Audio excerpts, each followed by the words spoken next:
Hi, my name is Bryce Newberger, and I'm the host of the Soul Ward. Welcome to part 2 of our training on how to be a friend of the Soul Ward. Hopefully, you've already watched our introduction. If you haven't, just click above on the website. Otherwise, find the video titled Introduction: How to Help Without Hurting. For this video, we're going to talk about how to better be friendly to someone who's a ward of the Soul Ward. That is, someone that is checked into the Soul Ward and being taken care of. Have you ever had an interaction with someone that was perfectly fine on the face but was very unpleasant in reality? The words just didn't come across well, the tone was wrong. There was nothing wrong with what they said, but it was how they felt when they said it. Bedside manner is so important when taking care of a ward. Here are a few tips and tricks for conversation to better help our wards. Humility, availability, space, grace, and sincerity. We're going to touch on these briefly. Humility is wards can be sensitive. It is important not to come across as better than them because they need help and you offer it. The truth is that we all need and we're all needy. There are no different, this person's no different than you, and they have the courage to seek help. Check yourself and ask if you feel you are better because you're offering a service. This is not a good basis for friendship. Also, keep in mind that wards can be sensitive. They might read into your tone or into your dialogue something that's not there. So just make sure you're always coming from a standpoint of complete humility. You're there to be a servant to them, to help them. Next is availability. Be available to them. This is a fine balance between smothering them and avoiding them. They need a friend. Be open to conversation. Be attentive to them. Follow through with their requests. Don't let the space you give them turn into neglect. Be sure to check up on them while you are giving them space. And in part of conversation, active listening is so crucial here. The 6 key active listening skills are to pay attention to them when they speak.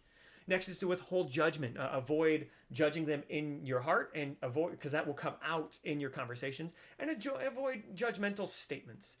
Reflect on what they're saying. Repeat back to them what it is they're saying and clarify with them. As they say something, say, I hear you. Are you saying this? To make sure that they feel understood by repeating things back to them. Summarize. I feel like you've said this. Is that how you feel? Is that what you said? And lastly, share with them. Participate with them. Now, don't overshare to the point where you're just thinking about the story you're going to tell. We're all guilty of that. But share in their trauma if you can. But be sincere. We'll talk more about sincerity in a second. Next is space. Space means give them room to breathe and process. They don't need constant conversation or companionship. Remember how Job's friends simply sat in silence? That's part of our first training video. Do not invade their personal lives with too many intimate questions. Asking about jobs, friends, and family could trigger a hidden pain they carry. The job is lost and they're terrified. The loved ones are dead or walked out on them.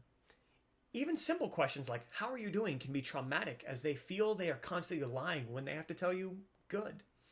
We have an innate ability to fake fine. Let's not put pressure on them. Keep conversations light. Below are a few featured topics that are kind of safe, which are food, entertainment, weather, travel, hobbies, sports.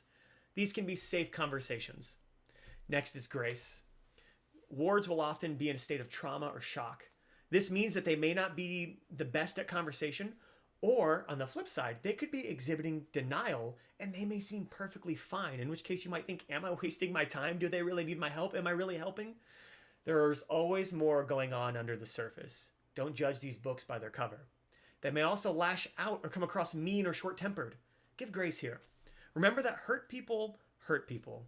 Do not engage. Remain professional and caring. Do not condescend, and feel free to take a break if you need to.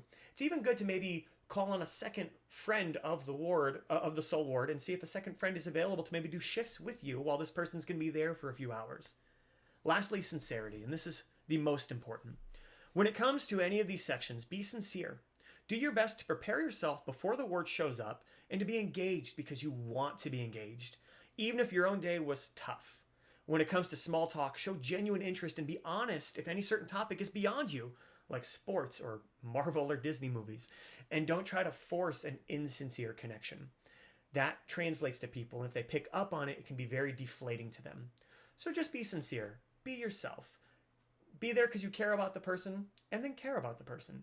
You should avoid any major mistakes if you're just always coming from a standpoint of utter humility and sincerity. This has been part 2 of our training. There's only one section left. I hope you guys have enjoyed this. Once again, I'm Bryce Newberger, and thank you so much for being a friend of the Soul Ward. God bless.